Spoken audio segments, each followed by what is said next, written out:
Hello, I'm Dave Feinlieb, and this is Beyond the Shelf. This show is an open exploration of the people and process behind e-commerce. Through conversations with innovators in the space, we learn the stories of these leaders and their strategies for e-commerce success. You can find out more about how we help leading brands and retailers optimize retail media and product content at scale at itsrapid.ai. And if you're enjoying the show, drop us a line. We'd love to hear from you.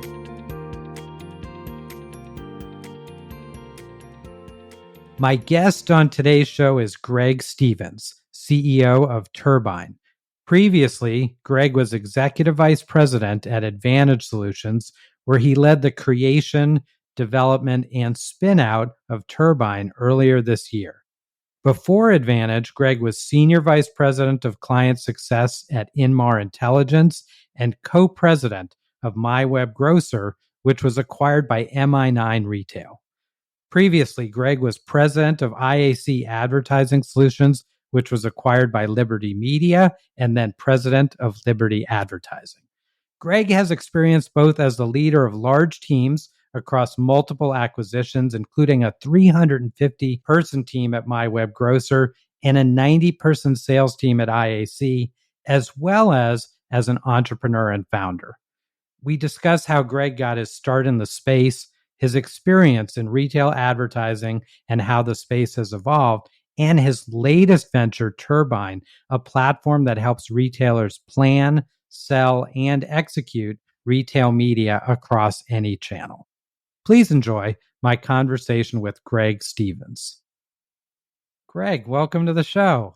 Thanks, Dave. It's great to be here. Would you get us started by taking us back? How did you find your first role and get your start in the space? Gosh, I guess it would have to go back to Linkshare. It was an affiliate network that we founded in New York City with Steve and Heidi Messer. I was an early employee there, and that was my first taste in helping retailers grow traffic and drive sales. And it's been sort of this meandering arc from there to Turbyne. Now, that's a pretty amazing start. Did you know some folks? Were you doing a newspaper route? You delivered the paper to their house? Or how did the magic happen for that first opportunity?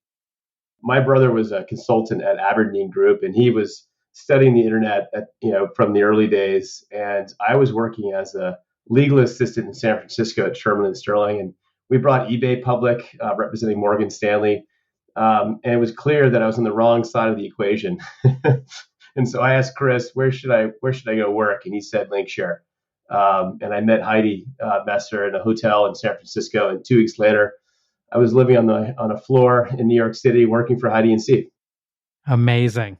What gave you the confidence to make a move like that? I think for a lot of us, going from something that's known and comfortable, making a big move to a new job and a new role and a new place could be pretty nerve-wracking, but yet you sort of knew this was the right thing to do.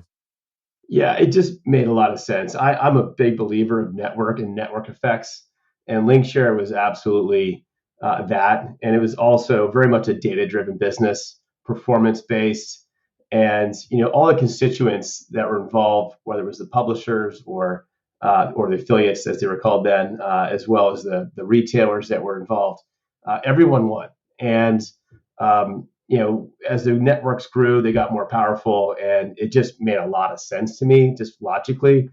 And I just didn't think. I just went. Timing was good. I was at that point in my life where such a move was pretty easy without the kids and without the wife and the dogs. So it was just myself at that time. Well, you've had a lot of amazing experiences since then. Would you spend a few minutes and talk about IAC, what you learned in some of those roles later on, and then at MyWebGrocer? Yeah, I think the big thing for me, Dave, was the agency model, where we were basically representing publishers or representing retailers as publishers and bringing their collective inventory, their ad inventory, to market and selling it to brands. At IC, it was selling to all types of brands because we were selling the inventory of all the IAC owned and operated properties. And in the aggregate, it was the 10th largest web property in the world at the time. And at My Grocer, it was a collection of grocery stores ranging from Kroger, Albertsons to smaller regional grocers. But each case, it was what became very apparent to me was you need something more defensible than just people. And eventually, the competitors came into the market, and it was more of a price-driven strategy. And we needed a better moat around the business. And my also the other key learning, Dave, was as you grow and scale ad businesses, and you're using more and more platforms to enable it, you need these systems to talk to each other. And as an agency model, the IT side of things was challenging for us. And so I was always looking for a better way to integrate various systems and coordinate and orchestrate better, and create some proprietary IP to help protect the core business. And that comes in the form of technology or relationships, or how do you think about what that IP is? Yeah, I think technology is the best moat. When you use your collective knowledge of customers and clients and your own experiences, and you can infuse that into a software product that can automate and help scale, it just makes it harder for other people to enter your space, at least a steeper hill. Makes them think twice. But yeah, that defensibility is really important. And today's world is just gotten so complicated. 10 years ago or 15 years ago at IC, it was web publishers, and then ad networks were coming, but it was all digital. Now it's social, it's digital, it's mobile, it's in store with digital displays, radio. All these media channels are truly coming together. But with all that complication of all those channels, compounded by all the advertisers and clients you have, it's really the people economy is ending on that scenario. And you really need software to help automate, orchestrate, and scale all those business processes, as well as the flows of data and the connections between services so that you can target. All that is coming to play at this point, and that's what's really motivating me today. I love it. And that's a great segue to your recent role at Advantage. Tell us about that. And you've spun out an amazing new company there called Turbyne. Talk a little about working at Advantage, the process of doing a spin out, and then, if you would, and I know we're covering a lot here, the idea behind this latest venture. My time at Advantage was awesome. Incredible company, great leadership team. The thing that really fascinated me about Advantage and why we wanted to incubate Turbyne inside the Advantage was its incredible relationships with retailers and also with brands. Advantage really does a fantastic job of working the intersection between those two personas. And we are just making the prediction. I think it's pretty valid at this point that in-store media is next, and it needs to be combined with digital online assets, I should say. And Advantage is really a dominant player in the in-store arena with sampling, but also Advantage has great relationships with category managers and merchandisers, where that's another sort of trend that we're seeing is they're taking a more active role in retail media.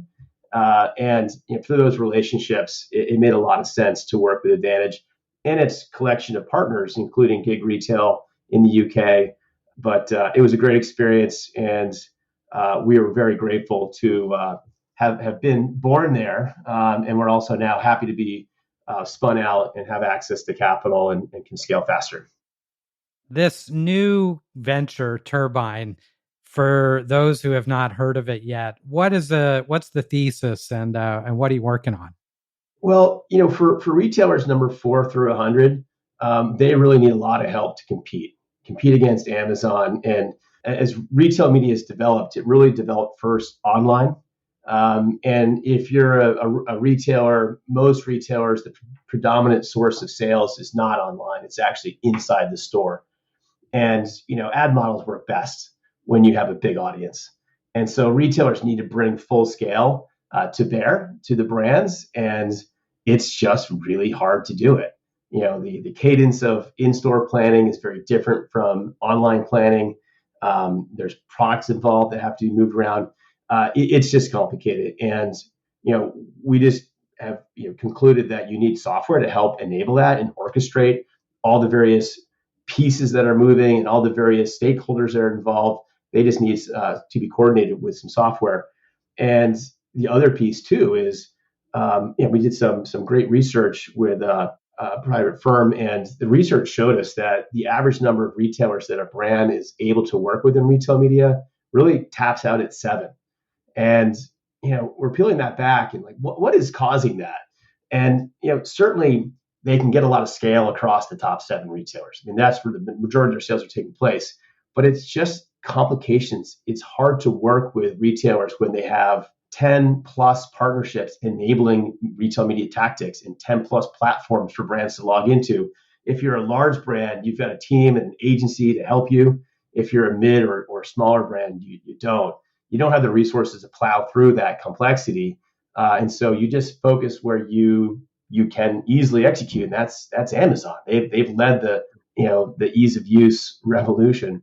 We want to give retailers number 4 through 100 that Amazon-like buying experience for their brands. While we contract with retailers, we know that to help retailers, we need to help them bring the demand in. And we've seen conclusively that simplification, unification of retail media, both from the planning at the retail side and the selling and the buying from the brand side, is really the most important thing right now, more so than standardization, more so than really anything to drive demand and growth for the retailers. We do hear a lot about standardization. You have, I think, a little bit of a different take on how that it works from a practical perspective for the retailers and the brands. Will you spend a moment and talk about that? And whether that's a realistic path, I would say, a practical path relative to some of the other approaches. Yeah, definitely. I mean, you really have to be specific. So if you're a very large retailer and your sponsored search is a big part of your retail media, yeah, you really could benefit from standardization around measurement, standardization around ordinal position of sponsored listings in search, for example. But if your retailer is 4 and beyond, you're really not at that point. You're building infrastructure. You need to get demand. You need to establish scale. And so standardization on bad business process and bad execution is bad standardization. So what we intend to do with retailers and brands and just the market in general is let's unify all these tactics into a central platform. Let's consolidate reporting data across all tactics that are in market. And from those base points, then we can standardize together. But it's almost, you need to we're putting the cart before the horse and saying all retailers need to standardize. If you're a mid-market retailer, you might be scratching your head and saying, well, we're just getting started. Why should we standardize at this point? But there is obviously a truism that you don't want to be too asymmetrical to the rest of the market and be difficult to buy. But from an area of focus, making it easy to buy and getting people in the door, I think is the key right now.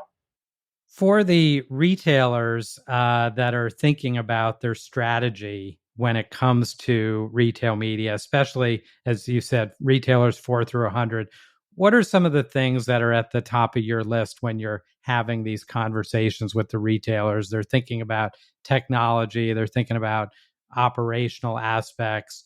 Obviously, getting scale, as you noted, is really important. What comes up in that conversation? Who's going to do what often comes up. Retailers are resource constrained. We're all resource constrained. And so whatever is done with one retailer, you want to be able to repurpose that. And that led us to SaaS, right? Where we can develop an execution for one retailer and use that application for many and share the costs across the customer base. The other big piece is measurement, right? How do you get the data out of the various places of a retailer and centralize it? And that's a big lift. I mean, just the manual nature of retail media today is sort of shocking. There's so many billions of dollars of media being traded And yet, other than the actual ad serving itself, which is automated, everything up to that point is a manual process. Lot of Yeah, spreadsheets and a lot of files and spreadsheets and setting the same creative to 15 different places. And you obviously know that from It's Rapid. It's there's a lot of opportunity for automation in this. Yeah, helping the retailer by meeting them where they are and integrating with all of their various executional touch points, their ad servers, their in-store partners, as well as their ERPs and CRM data, and putting it all in one place to make the planning and selling of retail media really easy. But then you have that consolidated data set from which you can do some really cool things. And I'm not saying that we're doing them all today, but if you have total understanding of what's in market for a given retailer, then you can start thinking about really good measurement that can be applied to that. And we're looking forward to that down the road through our own efforts, through partnerships, and through partnerships with our retailers. so really starting with planning and making things a lot easier, but then a roadmap, it sounds like, to analytics and pulling all these data sources together to give people a much broader picture, much broader view of the data. Yeah, definitely. On the brand side, and I know Turbyne is mostly focused on these retailer partnerships, but help us understand what are some of the leading brands struggling with, but also what are some of the big opportunities that they're seeing? We, fortunately, when we're at Advantage has a lot of brand relationships, and through those relationships, we had a lot of people helping us design Turbyne from the brand perspective. And I'll share an anecdote with you. I'll cleanse it of names and all that for good reasons. But a retailer wanted a brand to buy their digital media. The brand capitulated, but the in-store media was not coordinated, and that brand competitor was in store, and it happened to be a very promotionally sensitive category. And you can imagine all that purchase intent, driven by the online channel, only for the last mile to be swooped up by the competitor and absorb all that purchase intent in their own market share. And so retail media to us is and to everyone, it's a performance channel. And if you have a bucket with a leak that big, you're never going to drive performance. And so you need to harmonize the two. And the brands have said that loudly. They want to buy the full retailer's estate. When they have an online campaign, they want to be at the front of the store as well, the physical store. And they want to just wrap their brand around the consumers and have multiple touch points to drive the most impact. And that's just really hard today. Even if a retailer can do it, it's being done very, very manually, and it's not fantastic. But it will be fantastic with services like a Turbyne, for example. It's great. What we've heard about Omni for seemingly a long time. We heard about online, of course, the last few years. What's changed in your mind that's really brought this renewed focus to the store and this footprint that's across digital and the in-store experience? Well, I mean, certainly for brands and the loss of signals from Apple and the slowly decaying of cookies through Chrome, that's making other media less effective. And retailers are at the point of purchase, and just from a logic standpoint, it makes sense to advertise to people who are hand raising, say, I want to buy this type of product and get them right at that moment. It just makes logical sense. The in-store piece is really coming to bear because retailers are just realizing that, especially if you're in that torso and tail of retailers, you need scale. Amazon can't beat you in the store. And you have a really interesting, loyal, and localized connection with consumers through that store. And that needs to be leveraged by the retailers because that's their strength. And I think people have really come to realize that we need to lead with our strengths and not lead with what's easy, which is putting up a banner on a .com website, for example.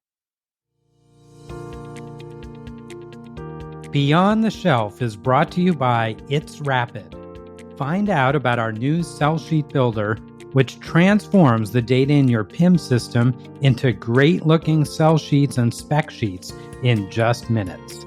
Send an email to support@itsrapid.ai with code BEYOND2024 to find out more. And now, back to the show. Welcome back. Well, really exciting stuff that you've got going on with the launch of the new company. I understand you're fresh off a really great show at NRF. First off, congratulations on all the interest. Very happy for you on that. And second, would love to hear what you see at the show and what caught your eye. Well, we were caught up in our booth quite a bit, but we did have a chance to walk around and talk to a lot of people about what they were feeling about the show, and certainly the show was very well attended, and it was hot. It was not just a vendor fest. It was vendors and retailers and brands, really all coming together. It was very fresh from that standpoint.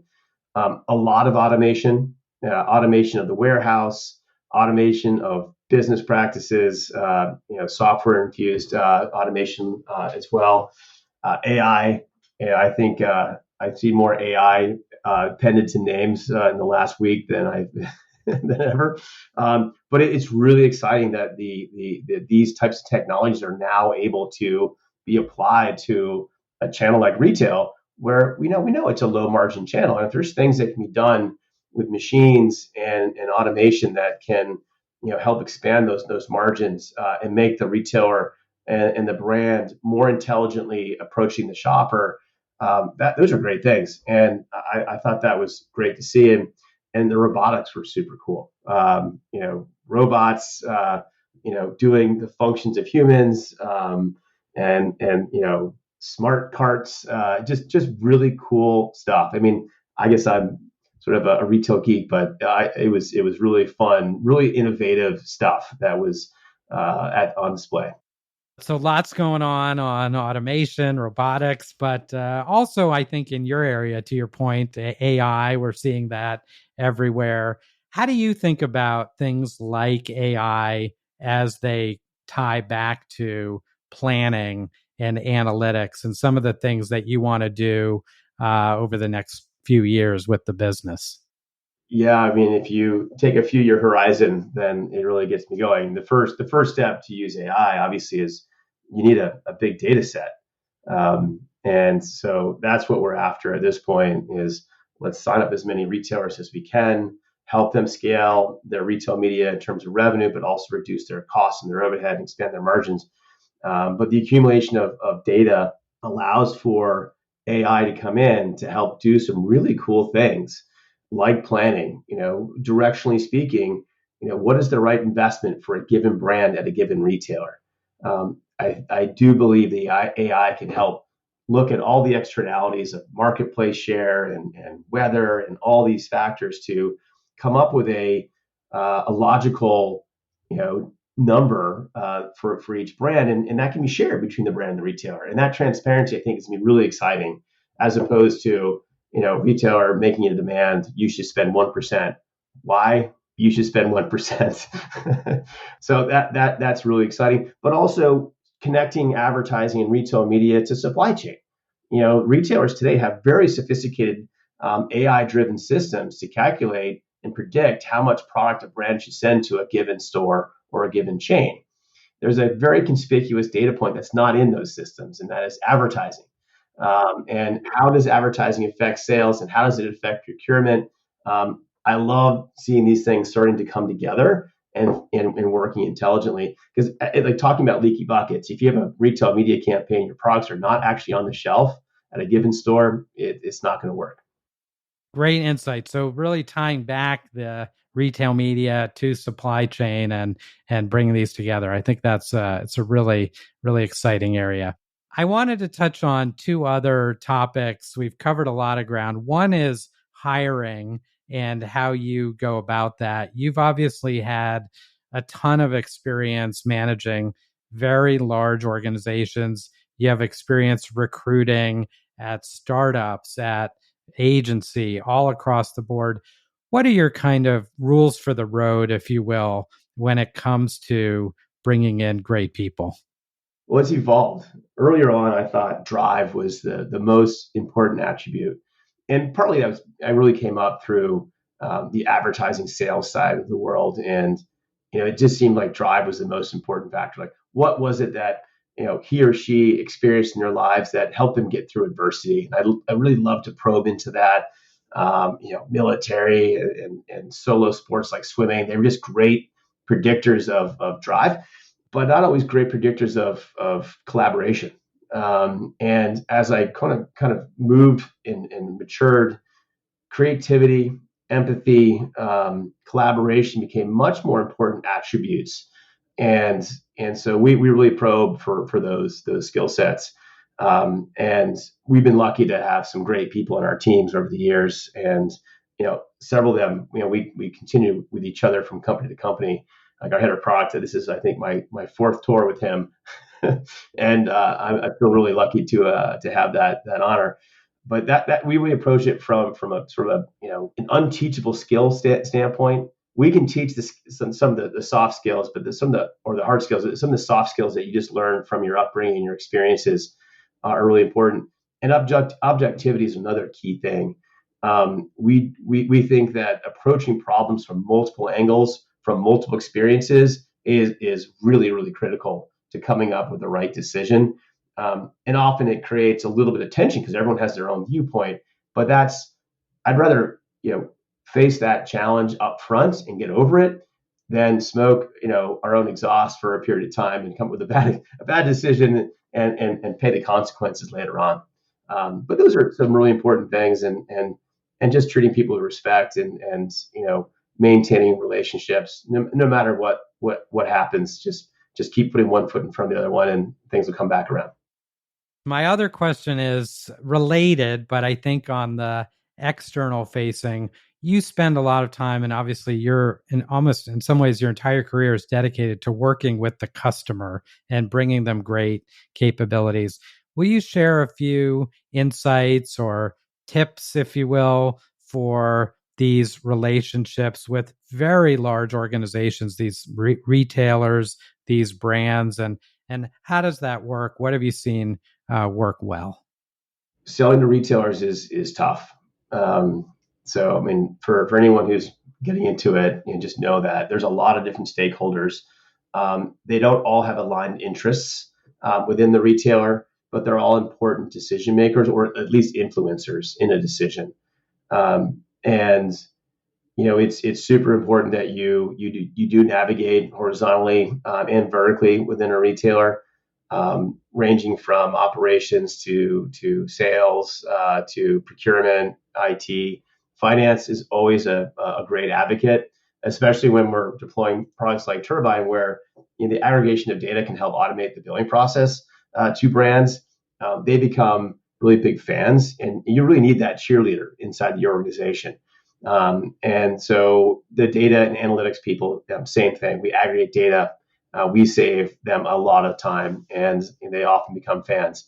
Operations folks. So find your champions, nurture them, support them, and just make sure you understand what the challenges that retailers facing, and provide solutions. You're there to help them be a better retailer.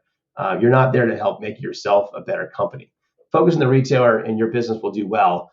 And that's why we really designed our product to meet the retailer where they are today, versus asking them to change who they are, which is not going to happen in the next couple of years. That's for sure. Not only great wisdom, but I think I love this idea of you're really there to make their business better and help them, and hopefully good things come out of that for everyone. Well, I'm really excited about your new platform, Turbyne, the new capabilities, all the great features. I'd love to ask you a few quick questions before we wrap up. And I know it's hard to choose just two, but if you had to choose two, which two people have inspired you the most in your professional life?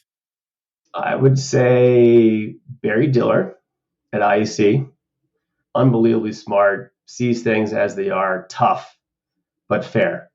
And he was I didn't get to work with him as closely as I would have liked all the time. But he really was a great influencer on the value of being frank and candid, and get over the high hurdles first, type mindset, and just the courage he has. It's just to make snap judgments and move, commit, and don't look back. I mean, he and that whole organization sort of instilled that upon me.